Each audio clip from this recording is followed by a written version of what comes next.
फैजाबाद धरणे से मुल्क बंद थी वियो। उन खां वधीक ॿियो कहिड़ो केस अहम हूंदो? ॿुधायो वञे त मुल्क के कानून ज़रिए हलाइणो आहे या स्ट्रीट पावर सां? सुप्रीम कोर्ट में फैजाबाद धरणे केस की ॿुधणी दौरान जस्टिस फाइज़ ईसा जा रिमार्क्स।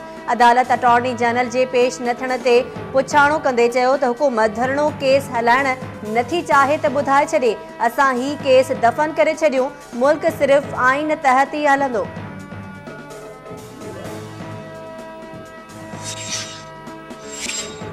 वज़ीर आज़म इमरान खान जी नाअहली लाइ दरख़्वास्त जी लाहौर हाई कोर्ट में ॿुधणी। अदालत दरख़्वास्त गुज़ार जे वकील खे दरख़्वास्त ॿुधण जोगी हुअण बाबति दलील ॾियण जी हिदायत कंदे ॿुधणी हिक हफ़्ते लाइ मुलतवी करे छॾी। दरख़्वास्त में मौक़िफ़ अख़्तियार कयो वियो त इमरान खान अॻूणी हुकूमती दौर में अवाम खे सिविल नाफ़रमानी लाइ भड़कायो हो, जंहिं सबबि हू पार्लियामेंट जो मेंबर बणजण जे अहल न रहियो आहे। चीफ जस्टिस साकिब निसार अहम केसिस की ॿुधणी लाइ सुप्रीम कोर्ट लाहौर रजिस्ट्री पहुतल। चीफ जस्टिस की सरबराही में बरुकनी बेंच वज़ीर आज़म जे वेझे दोस्त ज़ुल्फ़ी बुखारी जी नाअहली बाबति केस की ॿुधणी कंदी। 56 मुबैना कंपनीज़ में बेज़ाब्तगियन वारे मामले की ॿुधणी भी थी रही है। इस्लामाबाद की एहतसाब अदालत में अल अज़ीज़िया स्टील मिल्स रेफरेंस की ॿुधणी थी रही है। अॻूणो वज़ीर आज़म नवाज़ शरीफ बयान रिकॉर्ड कराइण लाइ अदालत पहुतल।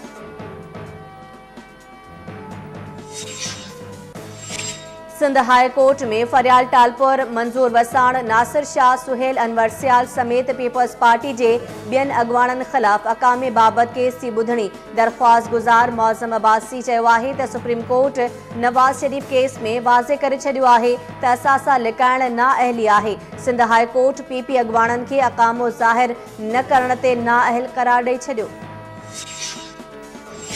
सिंध हाई कोर्ट कराची में अथरादू लोड शेडिंग ते के इलेक्ट्रिक ऐं नेपरा के तौहीन अदालत दरख़्वास्त ते नोटिस जारी करे छॾिया। 28 नवंबर ते जवाब जमा कराइण जो हुकुम। दरख़्वास्त गुज़ार मौक़िफ़ अख़्तियार कयो आहे त के इलेक्ट्रिक ऐं नेपरा अदालती हुकुमनि जी भञकड़ी कंदे हथरादू लोड शेडिंग करे शहरियन के अज़ाब में मुब्तला करे छॾियो आहे।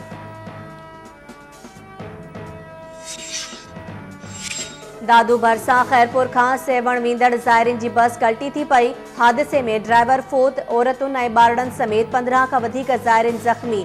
ठटो ऐं घारे वेझो ॿिनि धार रोड हादिसनि में हिकु शागिर्द समेत 2 ॼणा फोत। पुलिस मोटरसाइकिल खे टक्कर हणंदड़ डंपर ड्राइवर खे गिरफ़्तार करे वरितो।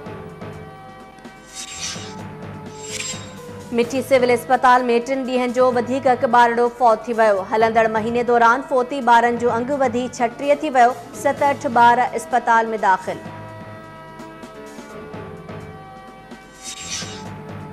ओस्ता मोहम्मद वेझो जवाबदार बंदूक जा फायर करे पंहिंजी भेण ऐं नौजवान खे क़तल करे छॾियो। जोही भरसां बि बनी ते सुतल नौजवान क़तल।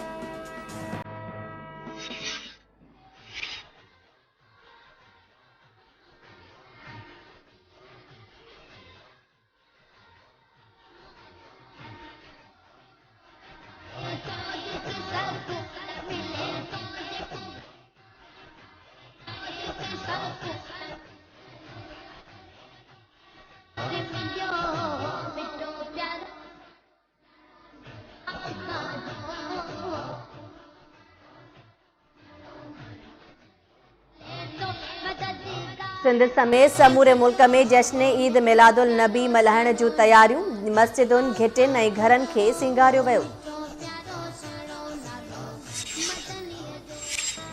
ऐं 3 मैचिस ते ॿधल टेस्ट सीरीज़ जी पहिरीं मैच में न्यूज़ीलैंड जी टीम टॉस खटे पाकिस्तान ख़िलाफ़ पहिरियां बैटिंग करे रही आहे।